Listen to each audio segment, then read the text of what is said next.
Welcome to Central Georgia Focus, the Ask Mayor Miller edition, and happy holidays. Since his second month in office, Macon-Bibb County Mayor Lester Miller has graciously agreed to let us interview him every month, asking questions from the public and for those at the Center for Collaborative Journalism. Hello, I'm Liz Fabian, your host for today, and thank you, Mr. Mayor, for the many months that you've been doing this, and we're going to take a look back now. Now that you're beginning your second term at the first of the year, can you share the spirit of the message you delivered at the inauguration? Well, I think many people may interpret it different ways, but honestly, it's all about Team Macon-Bibb still. We're going to continue to keep moving forward together, and there's a lot of projects that we need to complete. So I think the message is always going to be one of unity, togetherness, and letting people know that we're always going to go big, but we need their help in doing that. And I think we have a new group coming on this year as well. We have some new commissioners, and it's important for all of us to make sure that we're still part of that Team Macon-Bibb, and I think we will be. And very recently, you, a Southwest guy, was rooting for your rivals, Northeast. What was it like for you to travel up there to the Mercedes-Benz Stadium and watch our community be in the spotlight like that?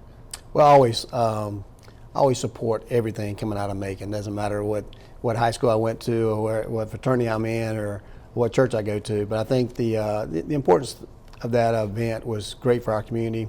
It showed everybody can put aside their own personal feelings and come together with what's good. I saw a lot of people. It really warms your heart to go to the Mercedes-Benz up in Atlanta and see the entire bottom level of that visitor side completely full of people supporting the Raiders. And I think it shows a lot that we are coming together as a community. People were there from all parts of our community, not just in the Raider zone. So I saw people in the Southwest, in the Central zone, in the Howard zone, in the Rutland zone. So it was an amazing game. The boys played their hearts out there. The band performed well as always, and it was a great day for Macon-Bibb County. I know they kept talking about the other team and how they were hit by the hurricane and all of that, So I guess it's good for them to have a victory, but it sure would have been nice for our Northeast Raiders to be state champs. And Toombs, that's the first time they've been to a state championship also. So one of those two teams are bound to win their first one, and certainly we got something to build on. I'm looking forward to next year already. Well, let's look behind a little bit. What have been the highlights, you think, of your first term? Wow, there's just so many things to think about. I think, from the Brookdale Resource Center to our Macon Violence Prevention Program, cutting the millage rate, I think, is something that we can certainly hang our hat on. We went from about 20 mills to 9.9, which is the largest decrease in the millage rate in the state that I'm aware of, and certainly in Macon-Bibb County. Our blight program has been really, really good, approaching 800 blighted and structures. We continue to hit all parts of the community. We always talk about the mall and what we've got on revitalization there. And of course, we're doing a lot of great things and coming to East Macon too with our East Bank project. And, we're about to embark on a lot of roads being paved. So we've hit so many projects just really hard. I counted the other day and we had 32 initiatives in my first 4 years that we're proud of. And a lot of those are projects, and a lot of those are specific to initiatives that we have going on, like the Macon Violence Prevention Program and all the wonderful partners that we had in that. Of course, it was about 4 years ago when we lost 2 men on the streets right at Christmas time, and that launched the Brookdale Resource Center initiative. How have you think you've helped in the area of homelessness, and what are still some of the challenges that we face as a community? Well, certainly we're always going to face challenges in our communities. We said it before. Macon-Bibb County is one of the largest cities, towns in middle Georgia. We've got the river, we've got the railroad, and we've got the interstate. And we got a vibrant downtown. Anytime you have those things, you're always going to have those experiencing homelessness that come there for services or just passerby. So I think we done a tremendous effort with our homeless coalition, with our Brookdale Resource Center of bringing some to light to it and how we can address those issues, and we're certainly doing that. Brookdale's been wonderful for getting people off the streets, especially women with children, also for getting people into housing and providing those basic services, and also helping direct resources where they need to go. So we're excited about that. We grew it through the Hello House, which is right there at Brookdale as well, for some overnight stays for those that can't spend 60, 90, 120 days in our program, and that's been very successful too, and some more funding has come along with that. And Macon-Bibb County has also contributed some more funding this last year to Brookdale, and we're going to continue to grow that program and continue to try to tackle those issues, which is pretty much a housing first model. And I think we also have a very generous community that reaches out and helps the homeless community. Those signs that were put up a couple of years ago try to encourage people not to give money to panhandlers, but to do it through the United Way or things like that. Is that working? It seems like I always see people handing out money, and if it's inclement weather or if it's a lady, it seems to be generating more. We try to encourage people to give where it's going to get to the places it needs to get to in larger numbers so we can help people out. I think the signs have made a difference. Of course, it's not the end all be all, and I think that sometimes I've seen people underneath those signs and people still giving money in front of me, especially if they got a dog or if it's a hot day or if it's raining, like you said, or if they say they're a veteran, and sometimes they are and sometimes they're not. So we don't believe that's a safe method to having, and we don't really want folks panhandling or asking for money at our intersections. It's not dangerous. It's dangerous for them. And it's not safe for that. But we have plenty of resources in Macon-Bibb County. We just need to make sure that people know where they can get those at. Homicides are also down. What do you think from the Macon Violence Prevention Program are successful avenues to have brought the statistic down, or what do you think influenced that drop? I think it's a combination of everyone working together. We have a sheriff-led approach, and we've had some great technology that's come in through there with the Sheriff's Department. But more importantly, the community programs that we've done through the Community Foundation of Central Georgia, I think targeting those programs that help our youth and prevent crime before it ever happens. You can look at various models that we've done and finances that we put together there. Jeremy Grissom's doing a great job there. Our mental health is doing an awesome job there as well. And giving kids something to do, giving them some positive things to do. I think about the next level. They've made tremendous effort behind that, and I think just getting people more involved and helping the whole family out, partnering with our schools, that collaboration of all the important partners that plays the sometimes it's the mom and dad role, and sometimes it's when no one else is looking. So I think it's the whole totality of the circumstances there, getting everybody on the same page, working together, and like I mentioned before, we're way ahead of where we thought we were going to be at this time. Well, I have a question from Kensington Holsey, who writes, leadership is hard in any capacity. Successes are enjoyed by all, but often the failure is put on the leader. So what is one failure you've experienced in your first term, and how did you deal with it? Well, I don't know what a failure is. It's just attempting something that you wanted to do. I would say a lot of times I get blamed for things at the Sheriff's Department, and of course, we have an elected constitutional officer as a sheriff there. Response times are one of those things that we often wish we could do something about. And you can't just throw money at it. Believe me, because we've put an additional $16 million into public safety. Our response times are not where I think I want them to be for sure. The community wants them to be on top of that. Being a more efficient government at the same time providing those safety needs that we have is something I like to do. I'm not sure about any failures in particular. I think we've always want to do better than what we've done. We want more housing. We're getting that. We want to have less people on our streets as far as those experiencing homelessness. We're making an impact there, but never where we want to be at. We want to have better roads, right? We want to have better traffic, or less traffic, and we keep striving to do better on those things. And that's something we'll continue to do over the next year. All right, well, that's a good segue, because when we come back, we'll be talking about things to look ahead, as well as looking back a little bit more on 2024. Stay with us.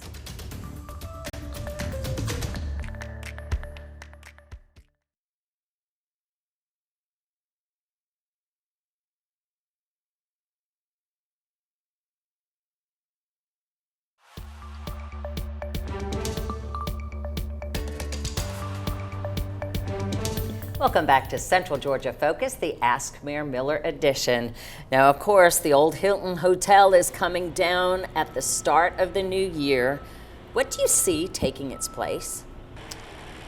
Something better than the old Hilton, right? I think that a lot of people have very sentimental ties to that building, and it's just a building that cannot be saved. I think we've proven that through the inspection that everyone's done, that the media themselves came and kind of look at the areas there. My preference would be a hotel convention center there, something that ties into the area as well as ties into the river project that hopefully is coming in the very near future, and also the East Bank project and things on that side of the river. So, a lot of people come to Macon, they love Macon, they love our downtown, but the thing that we hear a lot from outside of our area is that they want a walkable downtown from the convention center. You certainly can't walk. You can, but people are not going to walk across the river or the interstate or the railroad tracks from the other side to come to restaurants and things downtown. And I think that prohibits a lot of people wanting to park their cars and walk there. Putting a hotel convention center in that area, particularly right there at 108 First Street, would take care of that. It would be a bigger one, a better one, and allow people to stay right there, park their car, and spend a lot of money walking around downtown that weekend and going to all of our museums and places like that. So that would be my preference. Certainly we're going to get busy on that right away. It'll take about 3 or 4 months to get that thing cleaned up, and I expect that we'll have a request for proposal out there very soon for something for that site. You mentioned a hotel. I know we had talked years ago about possible hotel over there by the amphitheater. Any traction on that? Yes, I think that most people want to see how it's going to go the first year. We've exceeded our expectations on that, and I think hotels in the future, but we also have to look at everything around that whole community to make sure that we can support one, make sure we get the right one, and make sure it's possible from a financing standpoint. So certainly a hotel will come there at some point in time, and then of course we're going to have several downtown on the horizon. 13 WMAZ's Bernie O'Donnell would like to know, how did the amphitheater season go? Did it meet your expectations, and what have you learned for the future? Well, I think it exceeded everyone's expectations, but there's still a lot of people in Macon that haven't been there. So we have much room for improvement. You're always going to learn things like what can you do better in the back of the house to make it a better experience for the artists. What can you do things in the front of the house to make the concessions go well? The concessions have went really well. What can you do in parking? I'd say that making sure people have the right signage and knowing where to go, making sure we take care of those that have handicap access is always more clear, even though we have a lot of parking there. Uber drivers, I think we can do a better job with Uber and Lyft and having a pickup place that everybody knows is visible there. We have it, and we have rideshare and all that there, and we have designated locations, but we still get questions all the time about where do I pick up folks at. From an artist standpoint, we're already starting to book for 2025. It's going to be a great season. We're going to continue to increase the acts year over year, even in a challenging market that you have, because a lot of times people play in these huge venues, but I can see us going back to a little smaller venues like the size that we have there, 10, 12,000. We finished the year really, really strong, especially with a couple of sellout shows, and I think there's no reason we can't do that for next year. And I'm already excited about a couple coming for next year, and I can't wait till they can release them. And you probably can't wait to tell us, right? Right, I just can't. You can wait to tell us, because you're not going to tell us. I will. What have you heard from Congress about the strategy moving forward on the Okmulgee Mounds National Park and Preserve Initiative? I think we're in good shape. I think that I'm not sure it'll get signed off by the end of 2024 as we had hoped. We can't affect the disaster relief and the hurricanes and stuff that came. I think that's a large part about the spending bill and the resolution there at the end. And of course, you got a new administration coming in. But we got all the support of everybody that we need as part of the land package deal. We had hoped that we get signed this week or last week, but it's probably going to be after the first of the year for that. But the bottom line is we're getting close to the finish line. We're excited about it. It gives us more time to get prepared for what's going to happen, and that's what we're doing, even with our upcoming SPLOST that's coming up for a vote in 2025.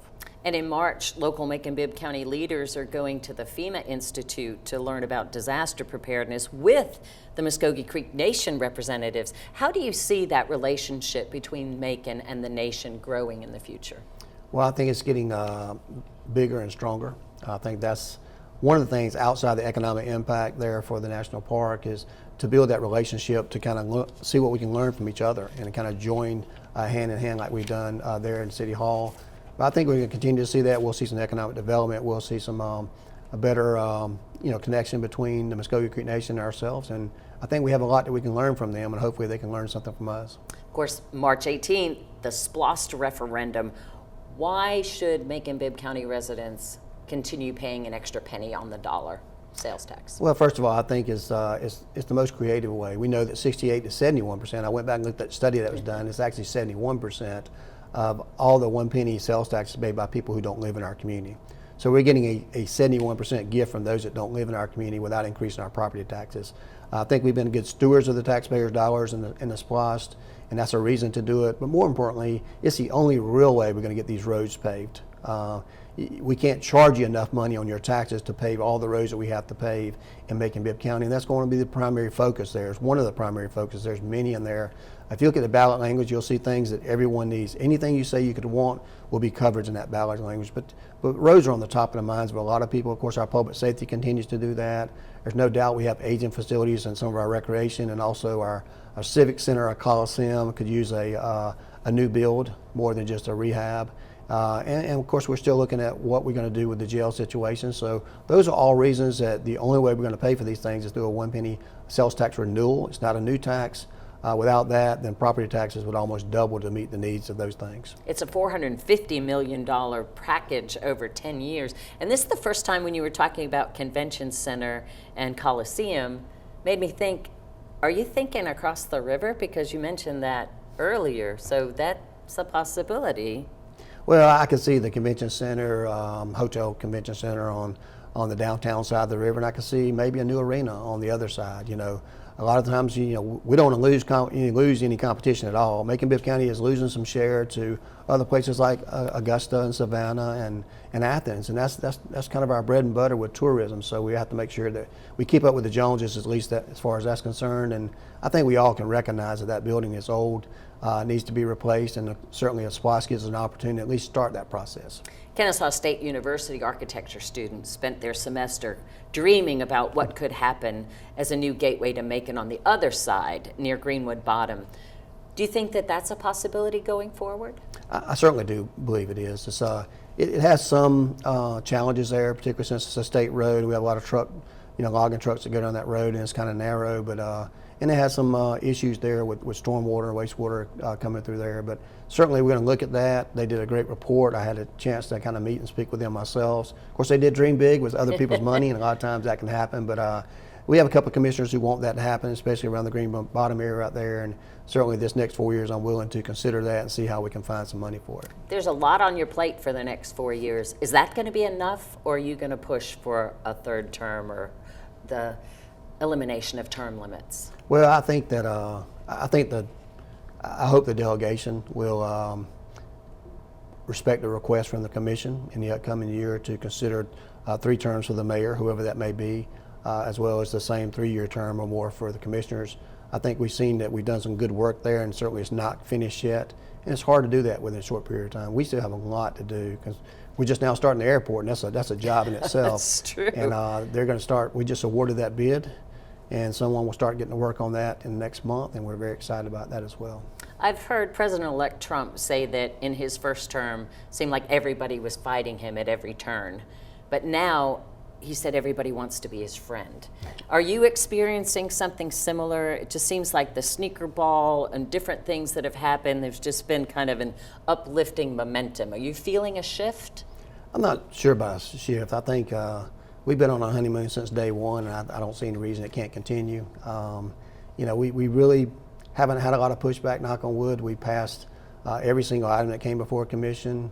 The public seems to, at first, sometimes get a little bothered by things and are worried about what we may do here and there. And then in the end, we come back and we show them the reason we did that and how much better our community is because of it. So I think that the honeymoon is going to last my entire time here, and I'm going to make sure that I do my part to make sure that happens. I don't know. I thought you had a lot of naysayers, or at least you talked a lot about the naysayers at the beginning of your term. We did. Well, that's just projects like the amphitheater and things like that. But, we've shown them what we can do, and we've done a good job at it. So I think we put those naysayers to bed. When we come back, we'll share some New Year's resolutions for Macon-Bibb County and see what the mayor has to say. Stay with us.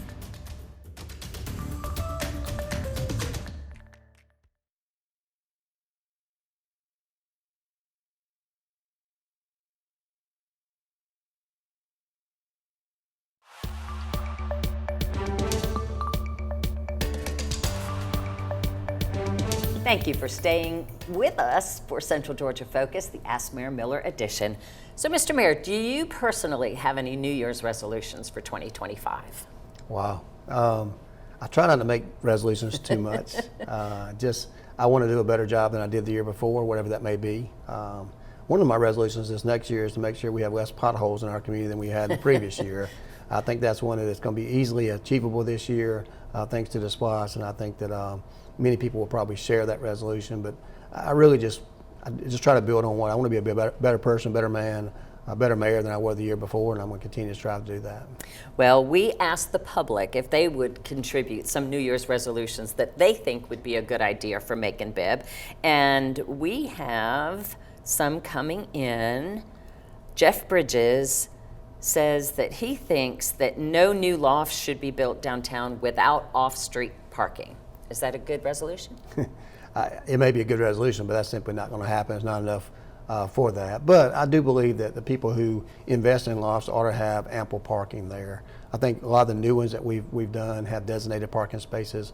We can't allow people that park on lofts to park on the streets and take that from retail. So I think that's already being done, perhaps not in the past, but most of the ones now are going to require to have some on-site parking, or at least some paid parking that their people can do. So I think that'll be an easy resolution to meet as well. And there are spaces downtown. You have to get a permit to residential park. But he also suggests an environmental impact fee for new development that would cover tree removals, utilities, and infrastructure. Well, I'd leave that up to other folks. I'm not interested in passing any new kind of taxes or fees myself. Some of those things can be considered by planning and zoning and others. And I think they've been going through a little rehab themselves, so it's maybe some recommendation coming out there from them on that. This one's kind of in the sheriff's territory, but what about reinstating the traffic division in law enforcement? You know, I think if you ask the sheriff, he may say he has a traffic division, but certainly I wouldn't be opposed, if nothing else, if the sheriff don't have one, that we have a separate traffic division. It's all they do. I think a lot of times people run these red lights and doing these things that they're doing is because they feel like they're not going to get caught, and it's very dangerous to do so. I don't think it's just a shortage in officers. I just think we got to have enough people allotted to that. Certainly, you'll see in the very few weeks that we're going to be purchasing a lot more cars for the police department, for the sheriff's department, and hopefully they'll have those new cars out on the road, keeping us safe and writing tickets where they need to. And we also do have the school speed zone enforcement cameras, so that takes some of the burden off. He also thinks that Macon should close Cherry Street between 2nd and 3rd Streets to create a pedestrian mall. Take the pavement down to the brick, and what do you think about that suggestion? I think that may have even been included in our maps, our map study as well. But I think at some point in time, you're going to look at closing something to kind of, or at least make it we can open and close it. It'd be a little difficult right now with the state highway on MLK. But 2nd and 3rd Street could be a possibility. We certainly need to talk to the business owners there because a lot of them depend on having access to that, but I think it's something certainly going to be considered in the future. And I think the Macon Action Plan XL actually is talking about Cherry Street Plaza from Terminal Station to MLK, right, closing that permanently, and that might be an interesting thing. Jeff also thinks it's a good idea to refurbish the parking lot behind the Dempsey for increased parking. I think the UDA is trying to sell that off to build more lofts or something. What do you think about increased parking behind the Dempsey? Well, I think we're going to have a lot of parking coming on. We got 3 different projects that are coming downtown, which is going to give us probably 1,000 new parking spaces. So I think the problem is that people are lazy. They don't want to walk very much, very far. And if you don't have a parking lot right out in front of where they're going, they act like they can't walk, but they'll go to Atlanta, Savannah, and walk 6 blocks, right? So we've got 350, 400 coming behind the City Hall. And we got at least 2 other hotel spots downtown, very close. It's going to have probably the same or more. So at least 1,000 more parking spots coming. So I don't think people are going to have a problem finding a parking space in the next couple of years.